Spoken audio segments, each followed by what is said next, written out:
Welcome to another episode of the True Crime Tales. Before we dive into today's show, please smash the subscribe button so you can get notified instantly when our show comes out. Thank you, for you will not want to miss an episode of our true crime stories from around the world that will grab your interest from start to finish. Sit back, relax as Ava will bring you today's episode. Thank you, Eric. Today's episode of the True Crime Tales is the case of Kenya Monge. Meet Kenya Monge, a 19-year-old woman originally from Honduras. Kenya emigrated to the United States at 12 years old to join her mother, who had left Honduras to build a better life and create more opportunities in America. Kenya's mother, Maria, had married a man named Tony, and when Kenya arrived, she immediately embraced Tony as a member of the family and began to refer to him as Dad. Tony was a kind and loving man who quickly became the father figure that Kenya had never had. When Kenya arrived in America, she spoke very little English, but she was smart and an outgoing girl, which allowed Kenya to pick up the language quickly, and she became known as someone who could make friends easily due to her kind, warm, and caring nature. As time went on, Kenya grew into a fun-loving teenager who enjoyed a very active social life, but was similarly comfortable at home surrounded by her family. The family lived in Aurora, Colorado, which is located just east of Denver. Despite Aurora's relatively small population of just 380,000 residents, it is known as the gateway to the Rockies, given its location at the foot of the Front Range. After graduating high school, Kenya began studying broadcasting at a local college where she quickly excelled. She had a natural talent for public speaking and a confident personality that made her a natural fit for a broadcasting role. Soon after Kenya started college, she moved out of the family home to live with her boyfriend, Louis. Kenya was generally responsible and well-behaved, but she did enjoy time out and partying with her friends. She wasn't old enough to drink or go clubbing, so Kenya acquired a fake ID so she could enjoy the nights out dancing with her friends and going to clubs which were located close to her apartment. On the 31st of March, 2011, Kenya made plans to meet some friends at the 24K Lounge in downtown Denver.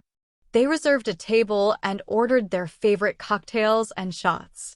As Kenya was small of stature, being only 4 foot 11 inches and 100 pounds, it didn't take long for the alcohol to have a great effect on her, making her stumble as she walked and attempted to dance. In the early hours of the next morning, after a few hours of drinking and dancing, Kenya told her friends she was going to the restroom. She left her purse and her phone on the table and asked her friends to look after them until she returned. But Kenya never returned to her friends in the club after she left to go to the restroom.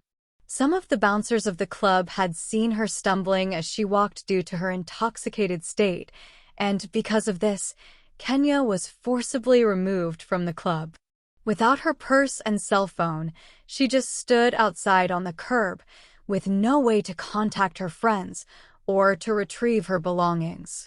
Back inside the club, Kenya's friends began to realize that she hadn't come back from the bathroom. The girls in the group looked inside the bathroom and around the club, but they found no sign of her. Instead of searching further, her friends figured that she must have left with someone she knew or someone she had met. So, they figured they would just keep her belongings safe and would get them back to her.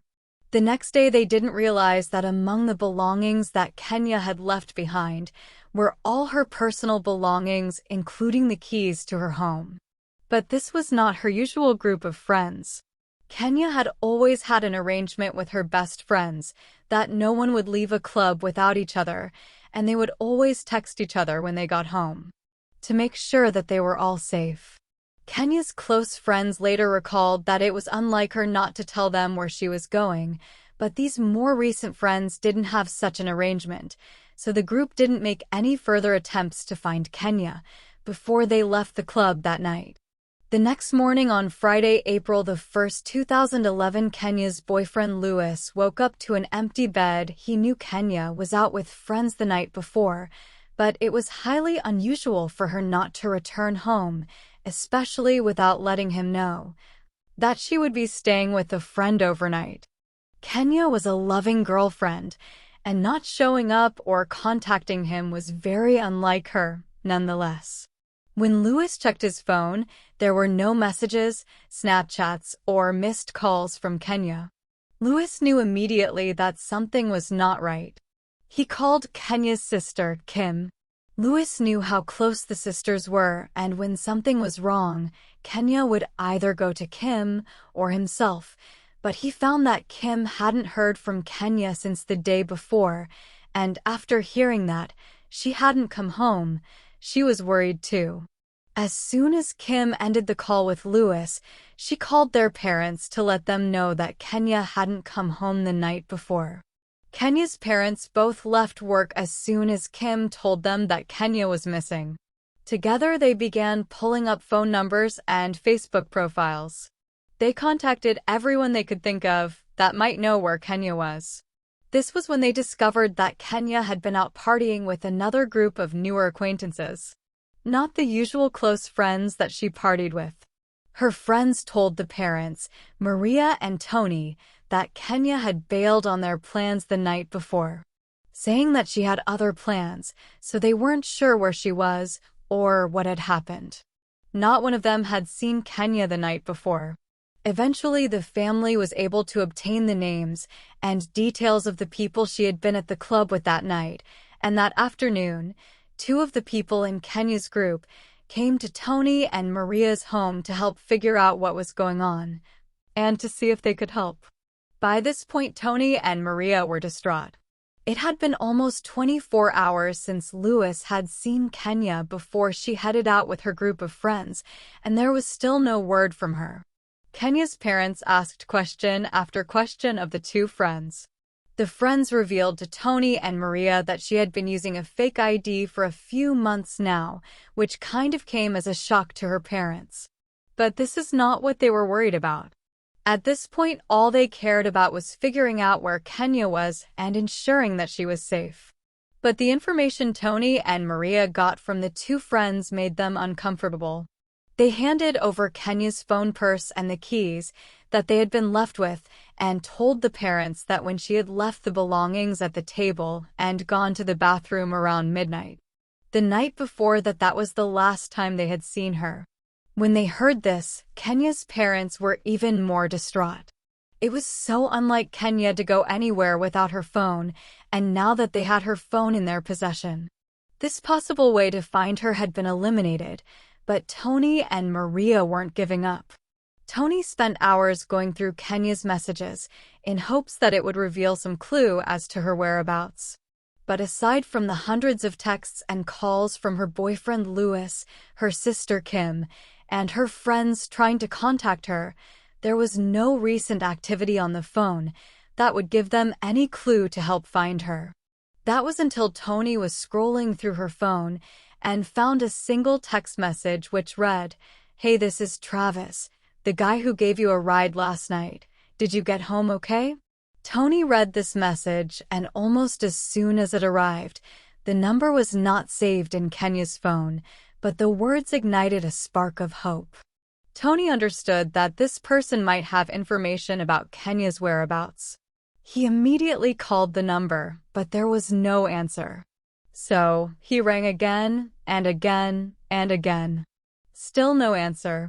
Frustrated and sick with worry, Tony and Maria agreed it was time to get the police involved and to file a missing persons report. But when they contacted the local police station, they were told they would have to wait 72 hours before a report could be filed. The officer on the phone sounded unsympathetic, and he told Maria and Tony that they shouldn't worry so much, as Kenya was likely hungover somewhere and would show up soon. Tony and Maria didn't know what else to do, so they printed hundreds of missing persons flyers and handed them out anywhere they could think of that Kenya may have visited. The following morning, Tony finally heard Kenya's phone ring. It was the same number that had sent the strange text the day before and who Tony had been attempting to contact. The man on the other end of the phone identified himself as Travis Forbes. He told Tony the story about how he had come to have Kenya's phone number. Travis recalled he had been walking past the 24K club around 2 a.m. in the morning. As he approached the front entrance, he saw Kenya talking to a homeless man. He could tell that Kenya was intoxicated, and despite the cold air, she was only wearing a dress. Travis told Tony that he asked if she needed help, and she said yes. Kenya told Travis that she needed to get to her car, which was parked at another club. Travis drove her to the club, but when Kenya couldn't find her car, he offered to drive her home instead. Kenya told him the address of the apartment she shared with Lewis. Travis told Kenya that the bakery he rented was close by to her apartment, so he was familiar with the area. During the drive, Kenya had told Travis that she wanted to stop for cigarettes. They pulled up outside of a gas station, and that's when Kenya realized it was closed. But she saw an Asian man standing on the curb smoking, so she got out of the van and began to talk to the man. Travis told Tony that the man's name was Dan. Kenya and Dan had been speaking to each other in Spanish.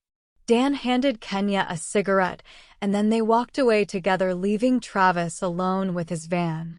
Travis told Tony that that was the last time he had seen Kenya.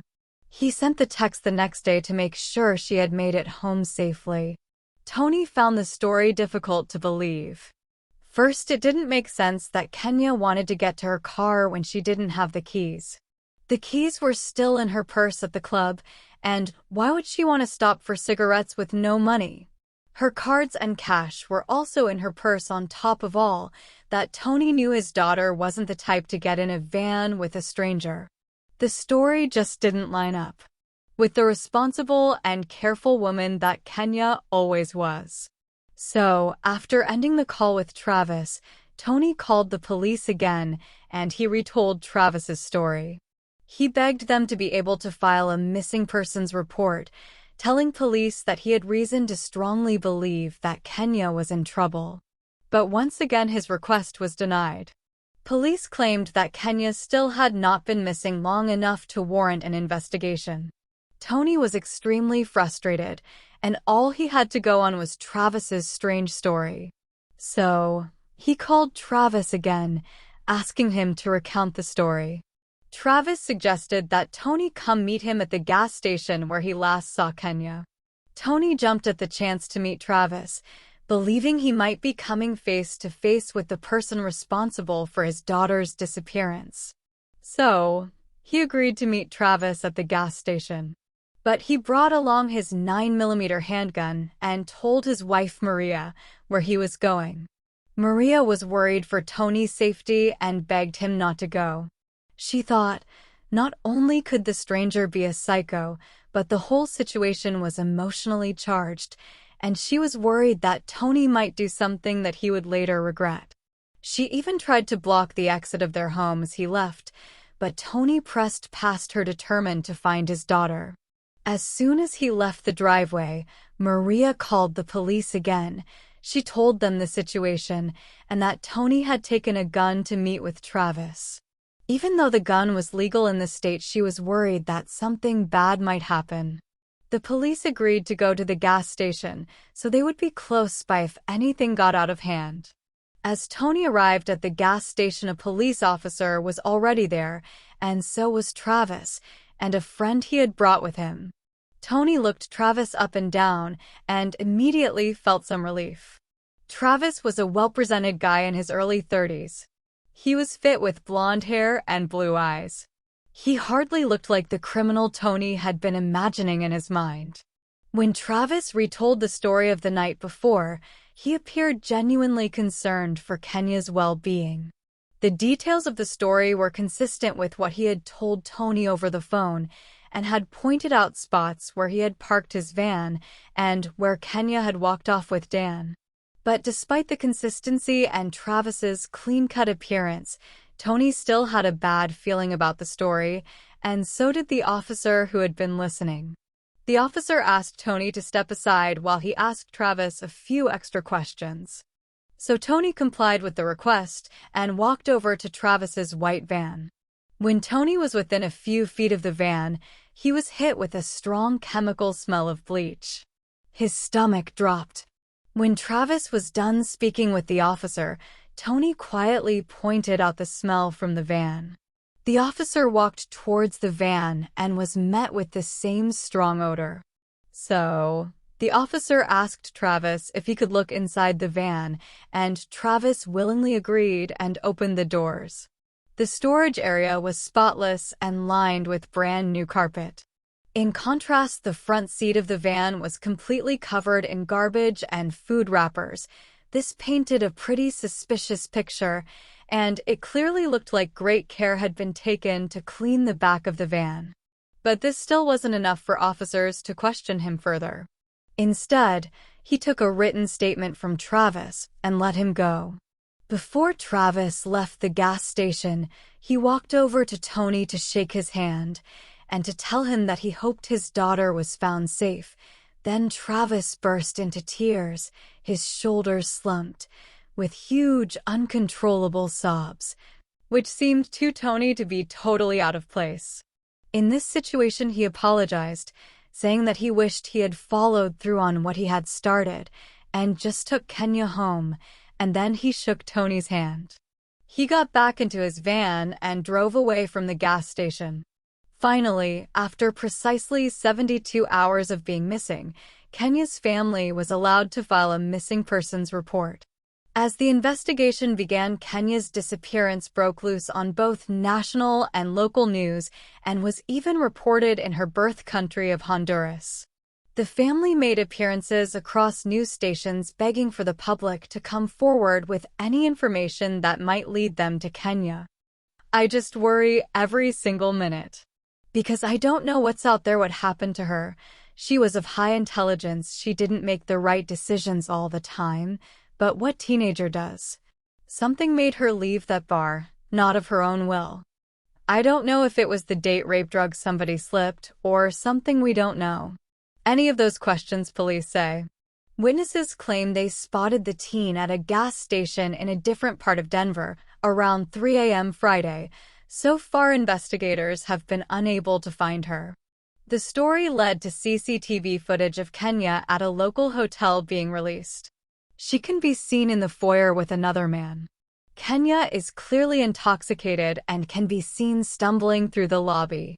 Travis Forbes' name was associated with the investigation from the beginning, given the story he had told Tony and the police, and he was the last known person to see Kenya at the time of Kenya's disappearance.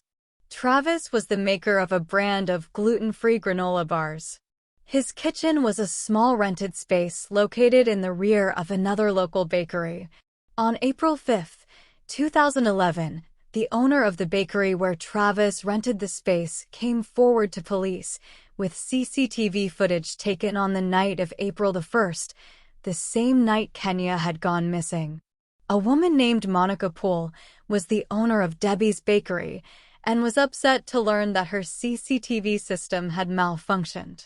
When she checked on it on April 2nd, she rewound the footage to see if she could understand what happened, and the last footage that had been recorded was of Travis.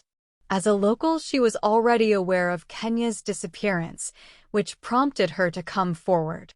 The CCTV footage shows Travis in the back of the bakery wearing long latex gloves, the kind used for cleaning. He can be seen rolling a cart which is holding a large white cooler that has been duct-taped shut into the bakery's freezer.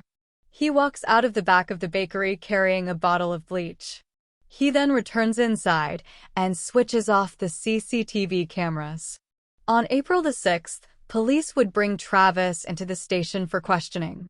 While in custody, he tells the same story about his interaction with Kenya. He also tells police that he went to his girlfriend's house after watching Kenya leave the gas station with the homeless man named Dan.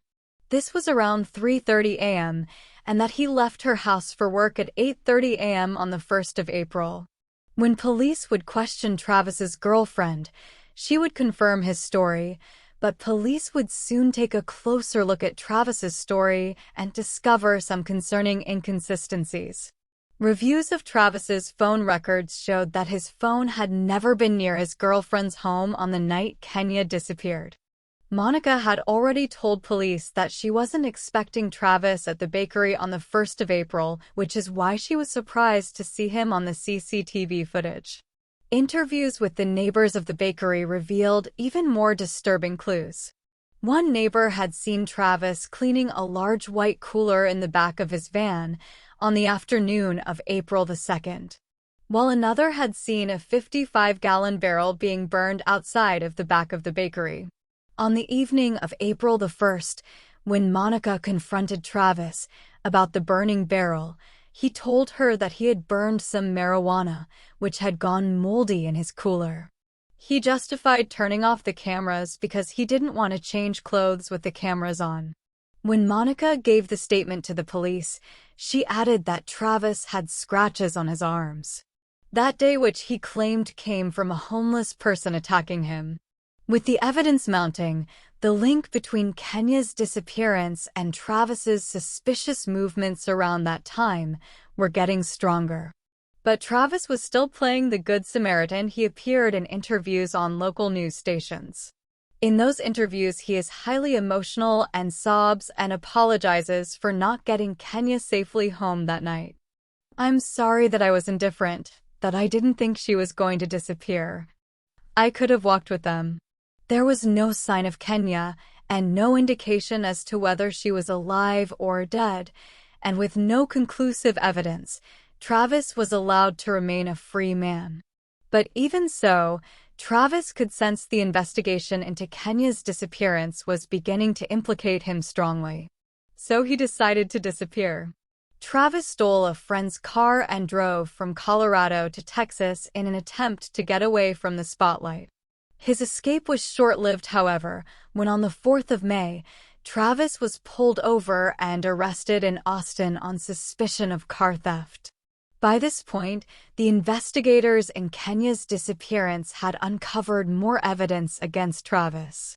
So they needed to interview him again, in hopes that he would slip up and provide more information about Kenya, but his story remained consistent. Police were left with no new information except for a DNA sample they were able to obtain with a warrant at the end of June. Travis was extradited back to Colorado to face the charges of car theft. But he was released when the friend dropped the case against him. Police had begun to believe they were dealing with a serial offender and decided to have Travis put under 24-hour surveillance. They were hoping that he would lead them to Kenya, or at least make some mistake that they could hold him on while they continued their investigation. But Travis was well behaved while investigators tailed him.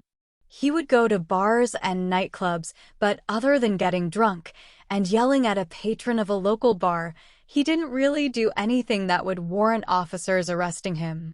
After 3 nights of surveillance, it was stopped, and Travis was free to do as he pleased. Once again, this was a fateful decision that continues to haunt investigators to this day. It was the 4th of July, and locals in downtown Fort Collins, nearby to Aurora, were enjoying the Independence Day fireworks display. Amongst the crowds was Lydia Tillman, a 30-year-old sommelier who had recently moved to the area after leaving New York. In the late evening, when the fireworks had ended, she walked back to her apartment alone. As she pressed the key into her front door, she was pushed from behind by a man who she had not realized was following her home.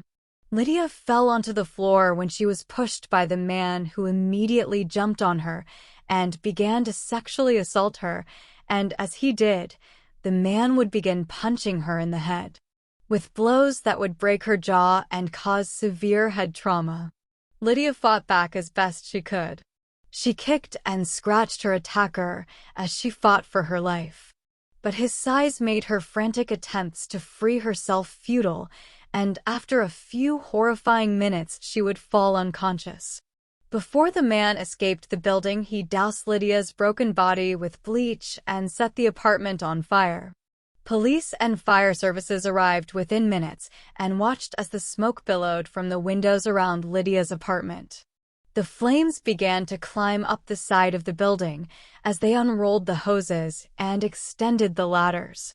To the astonishment of the emergency workers and people who were gathered below, a window on the second floor of the burning building opened and a woman lacking clothing was seen as she threw herself out of the window, directly onto the pavement below. The woman was Lydia Tillman.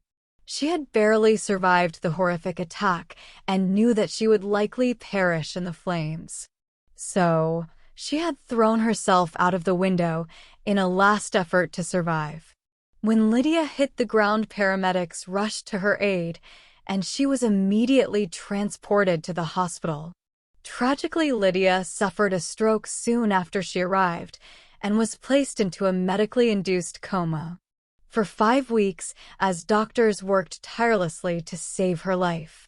Police couldn't find any evidence of her attacker in Lydia's apartment due to the large amounts of damage around the home, but because Lydia had bravely fought off her attacker, she had managed to survive the event. When investigators examined Lydia's body, they were able to collect DNA samples of her attacker from under her fingernails, which would be sent to the crime lab for DNA analysis. But in the meantime, investigators believed that the use of bleach in this case was similar to the circumstances in the disappearance of Kenya. So police decided to restart their surveillance of Travis. In the early hours of July 10th, Travis was seen talking to a woman outside of a club for 30 minutes before the two would walk off together.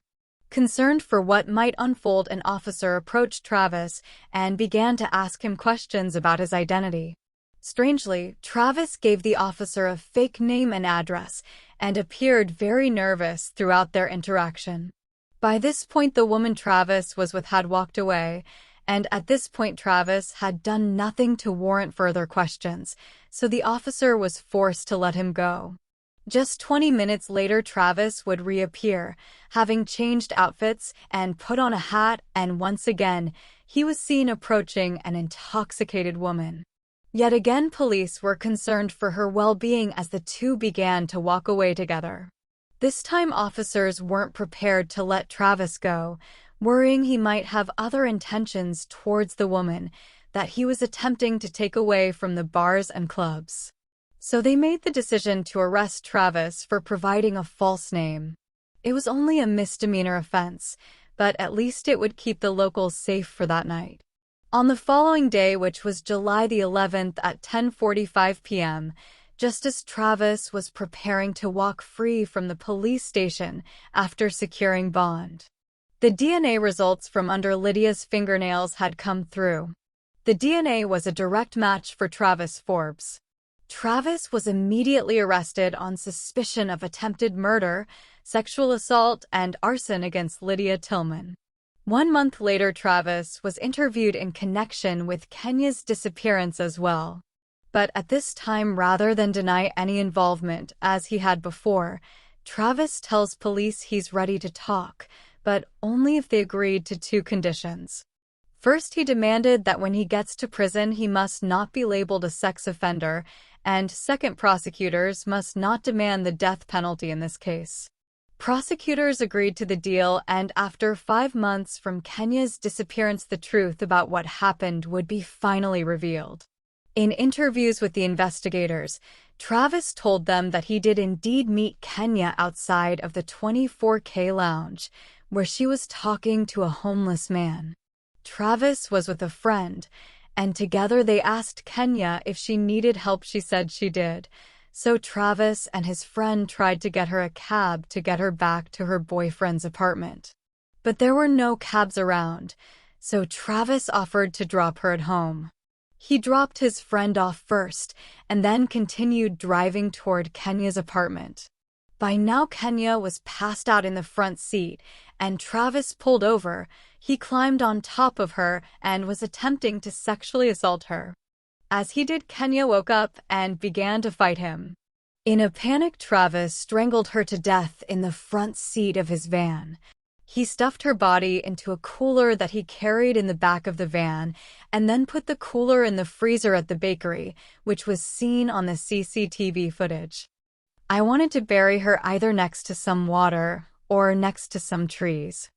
I wanted that because that's where I would like to be buried if somebody had killed me. I would hope that they would bury me next to something nice. I just don't mean some dumpster. The next day he drove to Keensburg, where he buried Kenya's body under a grove of cottonwood trees along Interstate 76. He returned to the bakery where he had put everything that had come in contact with Kenya, including the carpet from his van, into a 55-gallon barrel which he burned outside of the bakery. On the 26th of September, 2011, Travis appeared in court to be formally advised of the charges he was facing. He entered a guilty plea to the charge of first-degree murder of Kenya and guilty to the attempted murder of Lydia Tillman. He was sentenced to life in prison without the possibility of parole for Kenya's murder, and a further 48 years were added for the attempted murder of Lydia.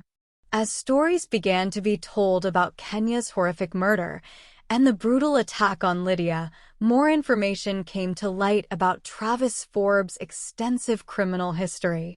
He had been arrested for felony, burglary, criminal harassment, and assault over a number of years. One thing was clear: as Travis got older, his crimes grew both in frequency and in violence. Ex-girlfriends came forward to share the details of his concerning obsessions with sexual role play. At the time of Kenya's murder, Travis was on probation for a domestic violence charge. All this left many wondering how such a violent man was able to walk free for so long.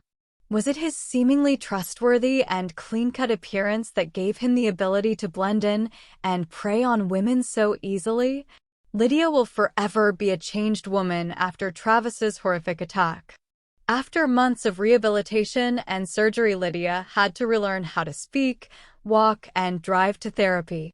The speech is slowed from the stroke she suffered after jumping from the second-floor apartment to get away from him. Lydia Tillman is tough. She goes to physical therapy 5 times a week. That's got to be encouraging for you to see. Improvement, yeah. Better every day. She runs twice a week, 2 miles weather permitting, yeah, and relies on a notebook when the words don't flow. She tells me she still only wishes peace for Forbes, but she is forever linked to the family of Kenya. The young Aurora woman killed by Forbes 3 months before Lydia was attacked. She even wears one of Kenya's rings as a symbol of that bond she would have wanted me have. There is numbness on her right side. She can only chew soft foods. I have a long road, but you can bet there are temporary restrictions. It's a lot of obstacles to clear, as the bracelet on her wrist reminds everyone she meets. Your Days inspires us all, as she is hailed as a hero for her extraordinary display of strength surviving Travis's attack, which ultimately led him to being discovered as Kenya's killer. Lydia went on to study yoga and now speaks at various events around the country, where she shares her inspiring story during an emotional memorial service. Kenya's sister offered moving words in tribute to her. "I'm not saying goodbye, I'm saying see you later. I'll see you when God calls me home with you. I don't quite understand why you had to leave us all so soon, but God always has a purpose. I'm not going to look at this as a loss, I'm going to look at this as a gain. I've gained my guardian angel, and one that I know I can trust. Rest in paradise, big sister. See you when it's my time. I love you, and you are always and definitely are missed." Thank you, Ava, for another interesting show, as always. Thanks for joining us and hope that you enjoyed our latest podcast. Please follow us on the links in our channel page. And leave a review. Please don't forget to like the video and subscribe to the channel. Also hit the notification bell in order to stay up to date each time we reveal a new shocking case. Thanks again, and see you here next time.